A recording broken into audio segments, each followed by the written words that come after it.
Faure उसके मुंह में पूरी तरह घुस गए और जल्दी ही पूरे लंबे बालों वाले को चबाकर खत्म कर दिया। बिल ने देखा कि बंदर ने भाई को नहीं मारा था, इसलिए उसने बंदर के छोटे हाथ को पकड़कर पूरी ताकत से पीटने की हरकत की। बंदर किसी की भी बात नहीं सुनना चाहता था, उसका छोटा हाथ जरा भी नहीं हिला और तभी उसने अचानक एक मजबूत शक्ति का प्रदर्शन किया और बिल को जोर से फेंक दिया। बंदर मानो गुस्से में आ गया, उसने पागलों की तरह छोटे ड्रम बजाना शुरू कर दिया। इसकी गति इतनी तेज थी जैसी पहले कभी नहीं देखी गई थी। जैसे ही बंदर ड्रम बजाता जरूर कोई मरता। जब बिल ने बाहर देखा, एक हवाई जहाज दुर्घटनाग्रस्त होकर फट रहा था और फिर अचानक छत गिर गई। कुछ शव अंदर आ गिरे। इसी समय शेलबर्न कमरे में चला आया। यह सब बिल के द्वारा बंदर को फिर से सक्रिय करने की वजह से हुआ, जिससे इतने निर्दोष लोग मारे गए। वह गुस्से में अपने भाई से पूछता है आखिर उसने ऐसा क्यों किया। बचपन में जब शेलबर्न ने अनजाने में बंदर को सक्रिय किया था, तब माँ की अचानक से नस फटने से मौत हो गई थी। वह मानता था कि शेलबर्न ने माँ की मौत का कारण बना, इसलिए उसने बदला लेने का निर्णय लिया और इस बंदर से शेलबर्न को मार देने की योजना बनाई। माँ की मौत का बदला लेने के लिए बंदर को पहले सूखे कुएं में फेंक दिया गया था, लेकिन उसने चुपके से कुएं की गहराई में जाकर दुष्ट बंदर को फिर से मुक्त कर दिया। शेलबर्न ने बिल को बताया कि माँ को पता था कि उसे ट्यूमर हो गया है, इसलिए उन्होंने पहले से ही मौत की तैयारी कर ली थी।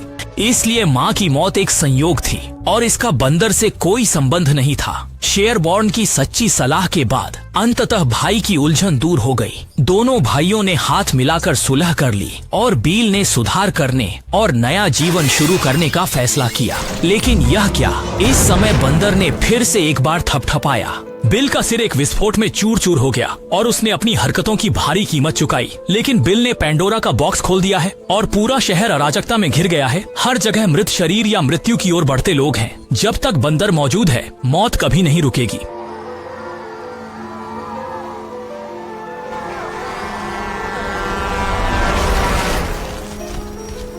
एज ने शेलबर्न से पूछा कि इस बंदर का क्या करें। शेलबर्न इसे संभाल नहीं सकता और न ही संभालना चाहता है, तो उसने इस बंदर को अमेरिका को तबाह करने के लिए छोड़ देने का फैसला कर लिया। कहानी यहीं खत्म होती है। अगले एपिसोड में मिलते हैं।